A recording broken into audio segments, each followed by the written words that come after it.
หายใจเข้าหายใจออก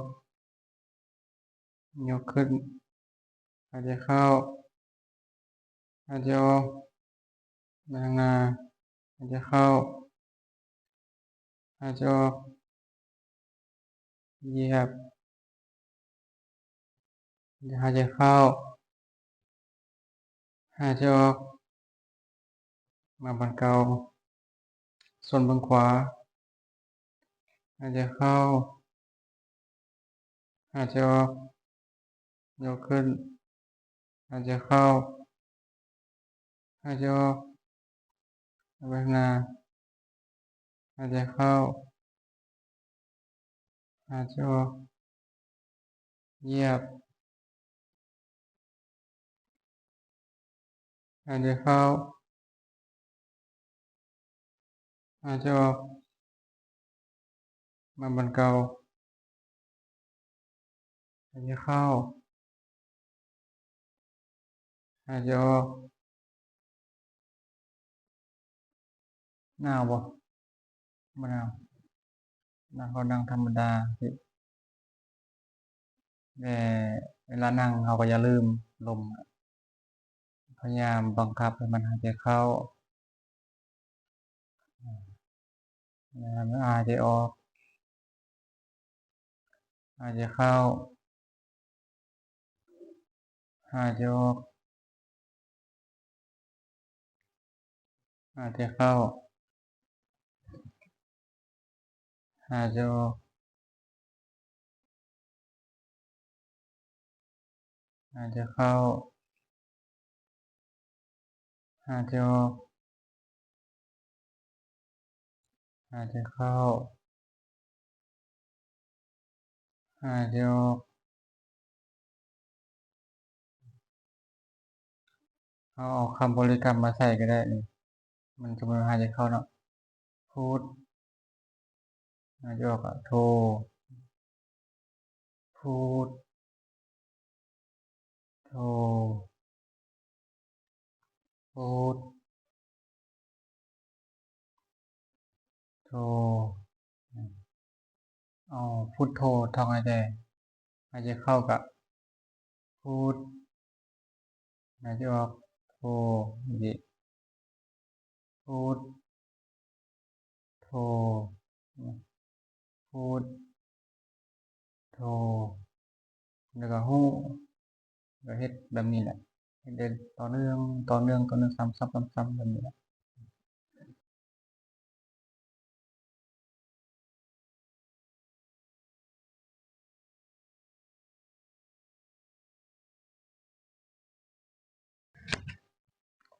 แล้วนั่งเอาท่องก็ได้ท่องช่วงหายใจเข้าก็พุทหายใจออกโทหายใจเข้าพุทหายใจออกโทพุทโทพุทโทพุท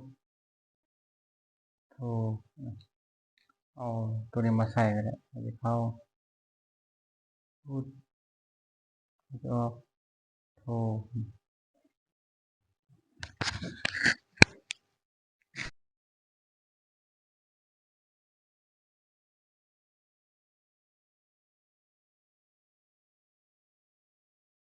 อันนี้บวชเนี่ยมันก็ต้องมีเรียกว่าหนึ่งนี่ก็บ่เฮ็ดผิดกฎหมายนะจึงบวชได้ แล้วก็แขนขากับบริหักครบอวัยวะจึงบวชได้ต่อมาก็อนุญาตจากพ่อจากแม่มาอืมจึงบวชได้เด้ผู้ที่บวชได้บ่แม่นธรรมดาเลยมันได้บวชแล้วจะอยู่ได้ก็บ่แม่นเรื่องง่ายอีกบวชถ้ายังลิ้นยังกินยังเที่ยวคือชาวบ้านน่ะก็บวชบ่ได้อีกแม่นบ่บวชแล้วก็ไปไล่หยอกผู้สาวก็บ่ได้เลยแล้วก็ไปไล่เตะหมู่ก็บ่ได้นี่บ่บวชแล้วก็อยู่ซื่อๆนอนซื่อๆก็บ่ได้อีกต้องได้เทศน์ได้เว้าธรรมะแน่บวชแล้วอยู่วัดแล้วกินข้าวซื่อๆนี่มันก็เปลืองข้าวเขามันก็ต้องได้เว้าธรรมะนั่งสมาธิไหว้พระสวดมนต์หั่นน่ะแม่นบ่ มันลำบากแบบนี้เลยถ้าไปใกล้ไม่ออกเนี่ยมันก็มีเรื่องขึ้นมาให้บอกไปใกล้ไม่ออกบ่ได้เลยใกล้ก็มีเรื่องจะได้เขาตำหนิบอกเวลาอยู่นำยอกนี่ก็ต้องมีผู้ชายอยู่น้ำเพื่อเป็นพยานเลยถ้ามีผู้ชายอยู่น้ำนี่อยู่บ่ได้ต้องออกให้อยู่ให้คนเห็นบ่อยู่ต้องสองต่อสองนะในเวลาเขาบวชเขาไปโรงเรียนนี่คือกันไปเขาก็บ่ไกลเขานะ บ่ไกลให้ดีที่สุดแหละอยู่นำกลุ่มถ้าบ่อยู่กลุ่มก็อยู่ผู้เดียว1อยู่ผู้เดียว2ก็อยู่กลุ่มกับผู้ชายนะบ่ยอมบ่ไปกวนเขาน่ะถ้ามีเรื่องบวชเนี่ยบ่แม่นเรื่องง่ายเด้ที่หาคนบวชน่ะบวชยากบ่อยู่นี่มีพระมีจั่วน้อยบ่มีบ่ส่วนหลายก็เป็นวัดร้างเห็นบ่คือหยังคือบ่มีบวชน่ะมันเฮ็ดยากเห็นบ่มันบ่สบายคือเฮาเด้อยากโดดเตะไปก็โดด ไปกำปั้นใส่ให้ก็ได้เนี่ยแต่อืมเฮานี่บ่โดดบ่ได้เด้โดดแล้วเห็นห่ำ โดดไปเตะเขาบ่ได้โดดแล้วเห็นห่ำเอาเด้ห่ำมันก็ออกมาเอาเด้อืมเฮานี่บ่ได้บวชนี่โดดเตะเขาได้เด้นุ่งโสงเด้โดดเตะบ่ได้เด้เห็นห่ำเด้อืมบ่ได้ไปด่าเขาก็บ่ได้เด้ไปย่างกิริยาท่าทางบ่ดีบ่งามกลางถนนก็บ่ได้อีกเฮ็ดบ่ได้กินข้าวแลงก็บ่ได้กินหลายก็บ่ได้เด้นอนหลายก็บ่ได้ลิ้นหลายก็บ่ได้อืมมีข้อห้ามหมดเลยเป็นบวชมาแล้วมันก็มีข้อห้ามข้อเว้นจากนิสัยเก่าเฮาเว้นจากสิ่งที่เฮาเคยเฮ็ดมาน่ะเว้นทั้งหมดแบบนี้เด้มีไผสิบวชได้บ่บ่มีอืมมีกันผู้นี้เฒ่าพรนี่แหละว่าสิบวชอืมสิบวชอืมบวชก็ได้อยู่แต่บวชก็น่าจะบวชช่วงอ่าที่มันพักเรียนพักเรียนนี่บ่โดยเฉพาะเรียนนี่มันถ้าเรียนนี่มันก็สิไปวุ่นวายกับเขาเนี่ยมันสิบ่ถูกอะนะซึ่งแล้วเดือน6แม่นบ่ช่วงเดือน6นี่ก็บวชได้ช่วงเข้าพรรษาบวชเดือนหนึ่ง2เดือนนั่นน่ะอาเรียนแล้วเขาก็บวชน่ะอืม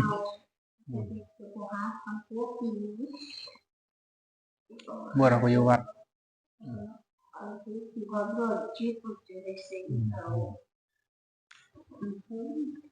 อืม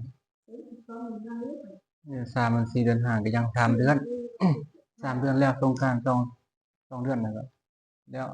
อืมบ่ปานใด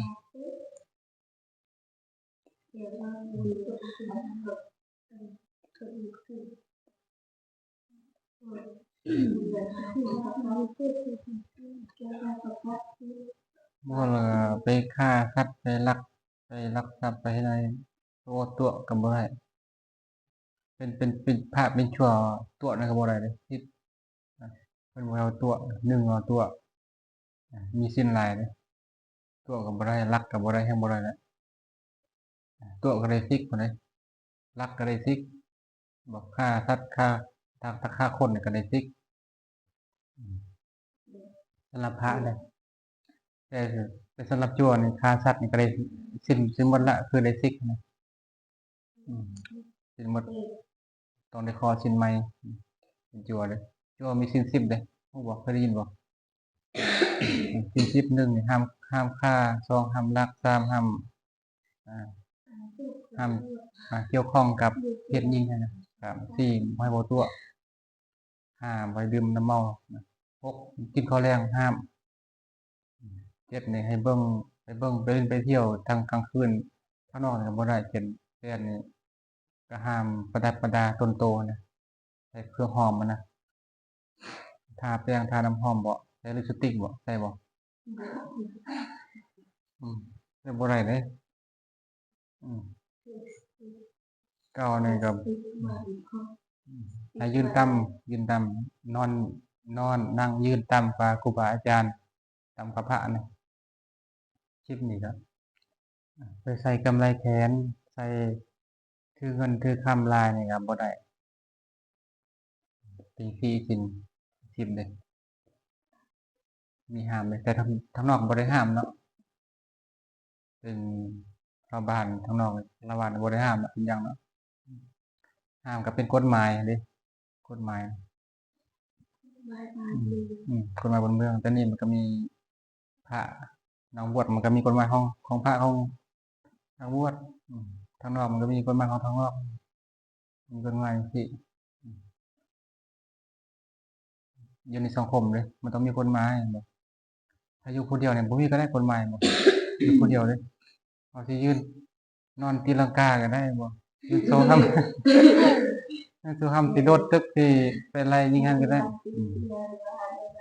ผู้เดียวเลยถ้าอยู่ผู้เดียวเนี่ยบ่มีกฎหมายเลยบอกอยู่ผู้เดียวบ่มีกฎหมายเลยอยู่ผู้เดียวก็มีกับบ่มีสิทธิ์มันมีขึ้นมาเฉพาะที่เราเข้าสังคมนะมันต้องมีระเบียบมีวินัยมีมารยาทนะมันจะเข้ากับสังคมได้เข้ากับหมู่ได้เป็นสั้นกฎหมายก็ได้อ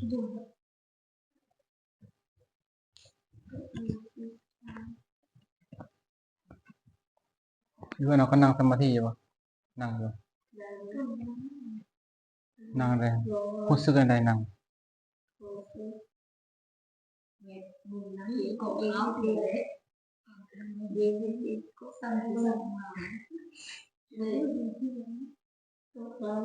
ai củaเขาหมดที่นั่งอยู่น้องที่ของเขาที่ห้าครับบอกคืนพอของคืน นั่งอยู่ใส่นั่งอยู่งาไม้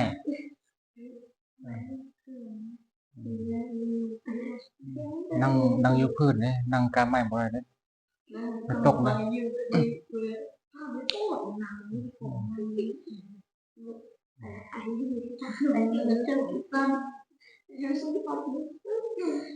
มันก็ได้ท่าเนี่ยบ่ได้สำคัญเพียงแต่นั่งก็สงบแล้วก็หายใจเข้าหายใจออกตามนี้ท่าทางบ่จำเป็นนั่งใดก็ได้นั่งคุกเข่านั่งนั่นแบบสะดวกแล้วก็นั่งแล้วรู้สึกอะไรมีแนวเปลี่ยนบ่มันเย็นแบบจังได๋วะแบบเย็นแบบอย่าเยือกจังนะเย็นที่ไปบ่เย็นแบบลมมันน่ะแบบ เย็นไปเย็นมาจังนั้นแม่นบ่แต่ว่าบ่ได้เย็นบ่ เย็นมีแต่เย็นเดี๋ยวนี้วะ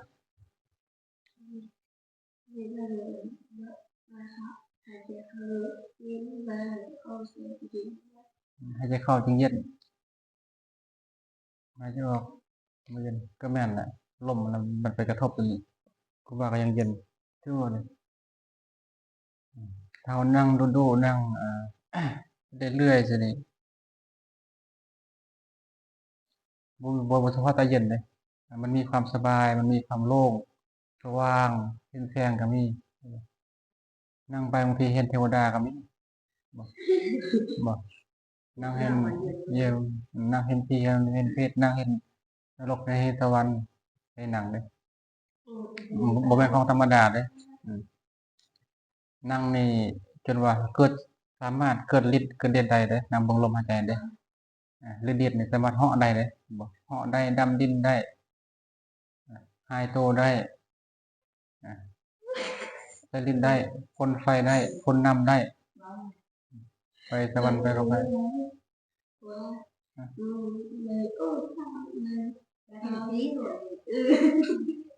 ก็นั่งเบิ่งลมหายใจนะเห็นโดดนะอยากเห็นก็ได้จะเห็นหมดได้ถึงอุบาพาเฮ็ดนี่เห็นหมดเด้เพียงแต่เราสังเกตเบิ่งดีๆ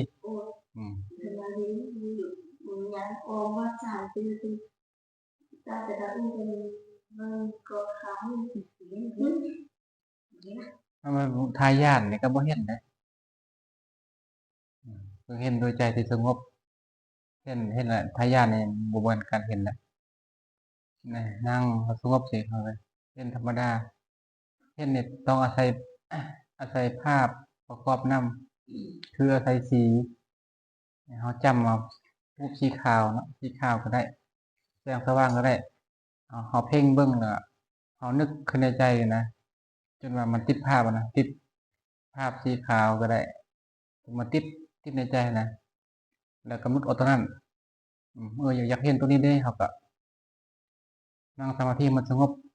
มันก็จะมาเห็นได้เลย น้องไปดูที่ที่ เห็นได้นั่งสมาธิเห็นได้นั้นเราอยากเห็นมีแต่คำนั้นว่าเดี๋ยวเย็นก็คือ ที่สุดท้ายคือ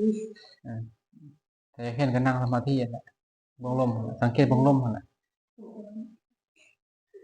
มันไงเขาย่านซื่อย่านซื่อแต่มันบ่การเห็นเนี่ยมันบ่ย่านเห็นเนี่ยก็แล้วมีแต่ผู้เดียวผู้เดียวเลยก็เย็นวะนั่งเย็นนั่งสมาธิเด้เป็นยังไง มองว่าขับรถรถบ้านเราจะไปที่เรียน บ่บ่เราคือเย็น อาจจะเล็กเราเล็กแต่ก็เล็กเราเห็นว่าเราไม่ไปเล็กเราเราอยากจะเรียนเรียนรู้ดูกับเจ้าของเรื่อง มันยังก็ จำเห็นอะไรนะก็เห็นวันเดินก็เห็นเราเลยหายอะไรเราเลยเห็นเขา เห็นแบบแบบเห็นยังนะเห็นสีขาวสีขาวแบบไปแบบมาเนี่ยในภาพเฮา ปวดปวดสี สีขาวที่ยังได สีขาวสีสีแดง ที่ก็ ตา คือ สีเนาะ อืมนั่นคือนะภาพกสิณผู้บอกกสิณมันเขานั่งหลับตาหรือมืนตา นะ หลับตาแล้วก็เห็นเป็นภาพสีขาวสีแดงสีเหลือง มันผ่านไปผ่านมาสิมันอืม มันเป็นกสิณตัวนั้นกสิณก็มันเป็นสมาธิอีกแบบหนึ่งมันเป็นไปเพื่อการรู้การเห็นเลยพวกนี้เขาอยากเห็นเทวดาก็ได้อยากเห็นนรกก็ได้อยากเห็นสวรรค์ก็ได้อยากเห็นหมดเขาอยากรู้อยากเห็นอย่างเขามันใช้ตัวนี้เป็นเบื้องต้นในการรู้การเห็นเลย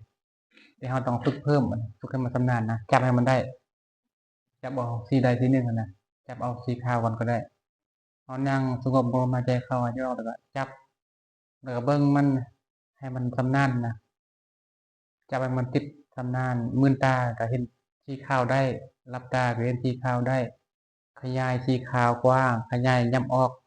อย่างไรแยกสีขาวมาทั้งพี่ทั้งคุณนะสามารถแบบทำนานกับมันได้เนี่ยเดี๋ยวเราจึงจะเห็นเลยว่าตัวนี้เลย เดี๋ยวมาสุดท้ายเลยทีนะคือสีเหลืองเลยเจ้า ถึงแล้วเห็นพระเจ้าก็จับเจ้าจำพระเจ้าก็ได้พุทธรูปสีเหลืองจับเอาพุทธรูปหนึ่งก็ได้อ่า ไปทำอะไรอีกเลย องค์น้อยเอาไปจับตอนนั้นมันก็ได้เออเอาไปเฮ็ดเรื่อยๆเรื่อยๆตอนนั้นเฮาก็คือที่เคยนั่งอยู่แล้วในอดีตเฮาก็คือที่เคยนั่งสมาธินั่นแหละมันถึงเห็นแบบนั้นบ่นั่งหลับตา เราอยู่ในที่เดียว เห็นแล้วก็หายเห็นแล้วก็หาย พอจะแบบพอเป็นวิยืนจังเลยที่เราเลย มันนี่เราไปฝึกถ้ามันเห็นด้นลายขึ้น แล้วก็จับภาพตัวนั้นจับไว้แล้วก็จับลมไปน้ำจับลมแล้วก็บริกรรมในตัวน่ะสีขาวสีขาวสีขาวเอาบริกรรมในใจก็ได้ แล้วก็จับลมพร้อม นั่นแหละสีขาวสีขาวสีขาวก็บริกรรมไปนำสีขาวก็ได้หรือว่าอ่าพุทโธก็ได้เอาก็นึกเอาพระพุทธรูปมันน่ะแล้วก็พุทโธพุทโธพุทโธจนว่ามันชำนาญพุ่นแหละอืมเอาตัวนี้ไปฝึกจะได้มันเรื่อยๆส่วนมากก็ต้องนั่งผู้เดียวนะนั่งนำหมู่มันก็เฮ็ดสมาธิมันก็บ่นั้นปานใดมีแต่นั่งเห็นแต่สีขาวสีแดงสีเหลืองกับพุทธรูปแวบไปแวบมาเห็นหลายเทื่อจะเจอเยอะเลยจะเจอเยอะเลยหรือยาถึงยังเดิน จริงๆมันเป็นสมาธิเฮาบ่ต้องย้านเนาะต้องย้านเป็นสมาธิ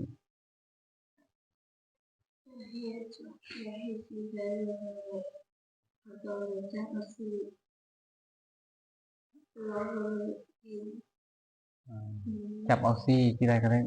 เอามากกันนะจับจริงตัวนี้มันเป็นกสิณเด้อไอภาพที่เราเห็นนะเกิดว่ากสิณภาพติดตา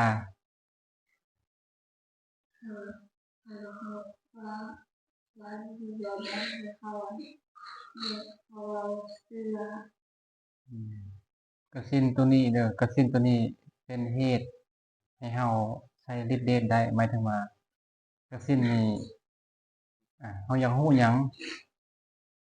เขาเอาตัวนี้ไปใช้อยากรู้ว่าผู้นี้เฮ็ดหยังเดี๋ยวนี้นะเห็นบ่ผู้นี้เฮ็ดหยังเดี๋ยวนี้นะอยู่เฮือนสมมุติว่ามื้อเฮือนน่ะมื้อเฮือนเราไปเฮ็ดหยังเฮาเฮ็ดได้เด้นั่งนี่ก็เฮ็ดได้เด้กสิณนะที่เราฝึกนะถ้าฝึกได้เด้ฝึกได้ก็สิมีตาทิพย์หั้นนะมีตาทิพย์มีหูทิพย์หั้นนะมันบอกมีตาทิพย์มีหูทิพย์ใช้ฤทธิ์ใช้ฤทธิ์ได้เด้อันนี้ก็ตาทิพย์อยากเห็นเทวดาก็เห็นได้อยากเห็นพญานาคมีจริงบ่ก็เห็นได้อ่า ดูวันที่ห้าเห็นหน่อย อืม เห็นเป็นวันที่ห้า เห็นวันที่บุญห้าเห็นวันที่ห้าเห็นชัดเจนคือเห็น ที่วัดมีล้วน เห็นอยู่วัดนี่นะนั่งตอนนั่งสมาธินะที่ห้าเห็นเห็นเห็นแต่คือเดียวหั่นพุทธรูปอะนะพุทธ ตัวที่แล้ว อ่าพุทธรูปสีเหลืองสีแดง ว่าเราเอาทองแบบตีเลยเป็นหัวองค์น้อยอยู่ อืม เอาทองคำไปละ อืมเราก็ฝึก ต้องคำดูที่ห้าเห็น เฮ็ด เขาเจียให้เราเลยตาเขาเลยเขาสีเลยสีแดงสีขาวสีเขียว อืมมีแต่เห็นอยู่วัดนี่อยู่บ่เฮ็ดบ่อื่นบ่เห็นบ่ได้เห็นเฮ็ดเทื่อเดียวหั่นน่ะเฮ็ดเทื่อเดียวเห็นวันที่ห้าเห็นอยู่วัดนี่เห็นน้อยเดียวเห็นนิดเดียวอืม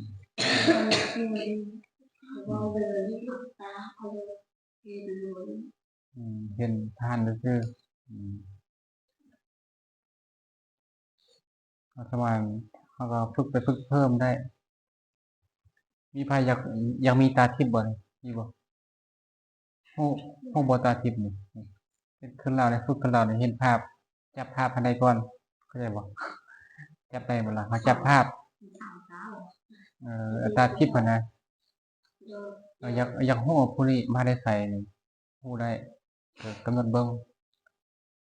สมมุติว่าผู้นี้น่ะเราเกิดเรามาจากไสนี่เราฮู้ได้นี่อืม ดีเลยฝึกเลยจะเป็นการไปเกิดเองตัว นั่นแหละตัวนั้นเป็นบ่ใส่ลมหายใจตัวนั้นเป็นภาพมาพูดได้ก็ฝึกคือเราฝึกกันได้เห็นตาทิพย์แต่ทั้งที่เราต้องจับภาพมันได้ก่อนต้องให้มันชำนาญนะอยากมื่นตาก็ให้สามารถเห็นได้พุทธรูปเป็นมื่นตาอะไรก็เห็นได้กับพุทธรูปใช่ไหมชำนาญแบบนั้นแหละบ่เฉพาะแต่รับตาเนี่ยก็เห็นมื่นตาก็เห็นขยายมันใหญ่ขยายมันน้อยขยายเป็นองค์เดียวเป็นหลายองค์ จากหลายองค์เป็นองค์เดียวนะลิ้นอยู่หันแหละสีแดงสีเหลืองสีขาวลิ้นไปแล้วจับมัน เห็นก็เลยว่าที่ให้เห็นเลยชักประตูเรื่องเลยเห็นล้วนทั้ง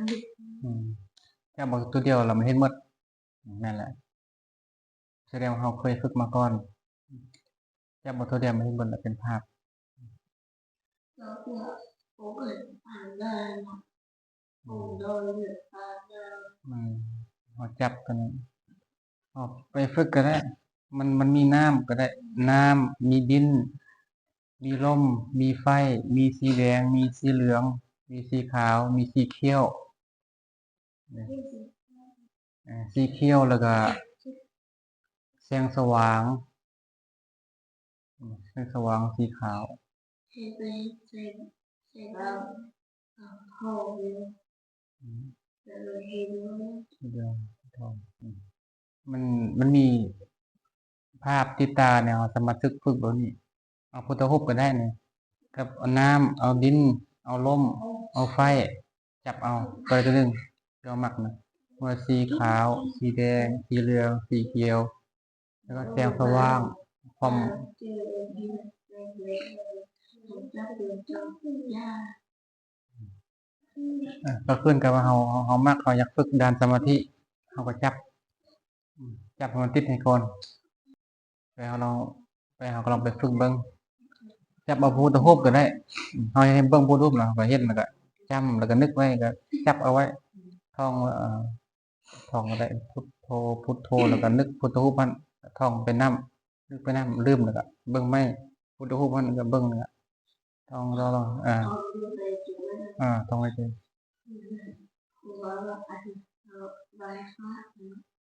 ก็ได้อรหังก็ได้ก็ได้ก็ได้อรหังจริงๆก็ได้ก็นึกภาพพุทธรูปอรหังจนเป็นภาพเลยก็ได้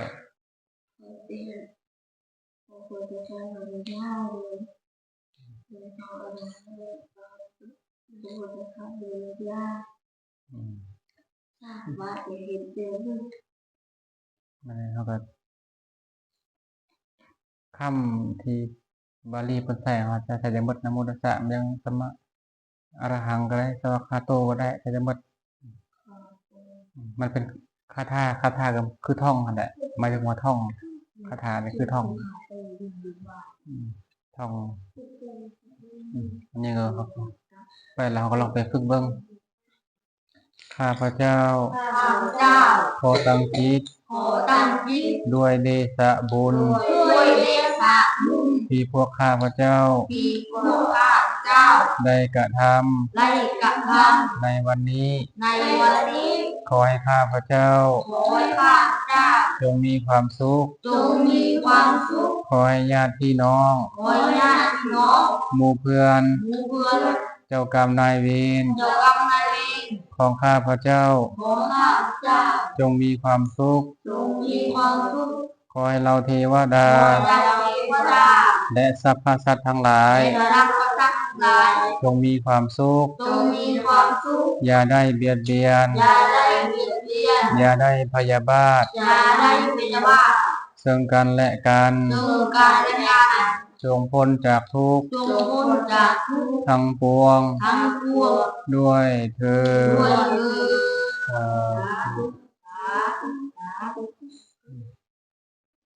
ดมันถ้ามีเวลาว่างมากก็มานั่งสมาธิกลางเวทก็ได้มานั่งวัดเป็นยังอัญชลีวันทาอักขิวาอัญชลีวันทาอักขิวาอัญชลีวันทาอักขิวา